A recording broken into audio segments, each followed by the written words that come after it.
నువ్వు ప్రజలకు చాలా హెల్ప్ చేస్తావేమో, అసలు నీవు చాలా ధర్మకార్యాలు చేస్తావు, బీదల్ని నువ్వు పోషిస్తావు, ఆర్ఫనేజెస్లో నువ్వు ప్రొవైడ్ చేస్తావు, లేదా ఎవరైతే ఇన్ నీడ్ ఆఫ్ హెల్ప్ ఉన్నారో వాళ్ళకి నీవు ఎంతో హెల్ప్ఫుల్గా ఉంటావేమో. You are very generous.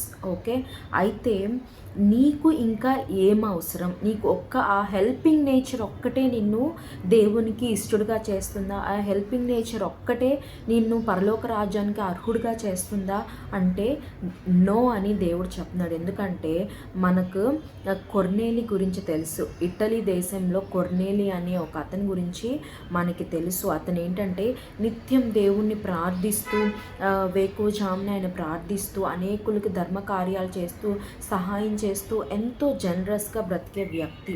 అయితే ఒకనాడు దేవుని అతనికి ప్రత్యక్షమై చెప్తాడు, ఇదిగో సీమోన్, నీవు చేసిన ధర్మకార్యాలు, నువ్వు చేసిన ప్రార్థన నా సన్నిధికి జ్ఞాపకార్థంగా చేరినవి. అయితే నీవు ఒక పని చేయాలి, పేతురని సీమోన్ నువ్వు పిలిపించాలి, అతని ద్వారా దేవుడు నీతో మాట్లాడతాడని అతనికి ఆజ్ఞాపించబడింది. మరి ఆ పేతురు వచ్చినప్పుడు వారికి ఎప్పుడైతే యేసు ప్రభు యొక్క జననము, ఆయన ఈ లోకానికి ఎలా సేవ చేశారు, ఆయన ఎలా పట్టబడ్డాడు, ఆయన ఎలా క్రూసిఫై చేశారు, ఆయన ఎలా తిరిగి లేచాడు అన్న వార్త, ఆ రక్షణ సువార్త వారికి అనుగ్రహించబడిందో, అలానే వారు అవన్నీ నమ్మారు. పరిశుద్ధాత్మ వారి మీదకు దిగింది, వారు బాప్తిస్మం పొందారు. మరి దీని నుంచి మనం ఏం నేర్చుకోవాలంటే, కేవలం మన హెల్ప్ఫుల్ నేచర్, మన ధర్మ కార్యాలు లేదా మనం చేసే ప్రార్థనలు దేవుని దగ్గరికి మనం చేర్చవు, దేవునికి నిత్య జీవానికి మనల్ని చేర్చవు. కానీ వెన్ యు ఆర్ బ్యాప్టైజ్డ్, నువ్వు యేసుక్రీస్తు ప్రభు గురించి తెలుసుకోవాలి, ఆయన రక్షణ మార్గాన్ని తెలుసుకోవాలి.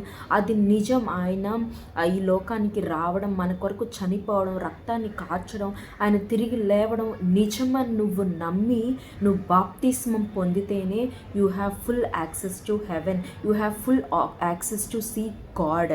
కానీ ఎప్పుడైతే మనం ఇవన్నీ పక్కన పెట్టేసి ఓన్లీ నేను ఇంత హెల్పింగ్ నేచర్ కలిగి ఉన్నాను, ఇక నేను తప్ప మోక్షానికి ఎవరు అర్హులు, నేను తప్ప పరలోక రాజ్యానికి ఎవరు వెళ్తారు, హెవెన్కి నేను తప్ప ఇంకెవరు అర్హులు అని నువ్వు అనుకోవచ్చు. కానీ whenever you are believing and being baptised, then only you have the right. అంతే కదండి. ఎవరైనా సరే, ఎలాంటి భక్తిపరులైనా సరే, ఎలాంటి ధర్మకార్యాలు చేసే వాళ్ళైనా సరే, ఎంత మంచి వాళ్ళైనా సరే, దేవునిలో రక్షణ పొందితేనే, దేవుడు యేసుక్రీస్తు ప్రభు ఈ లోకానికి వచ్చి ఆయన మన కొరకు రక్తాన్ని కార్చి చనిపోయి తిరిగి లేచాడన్న వార్త నమ్మి దేవునిలో బాప్తిస్మం పొందితే తప్ప మనకి పరలోక రాజ్యాన్ని మనం చేరలేం.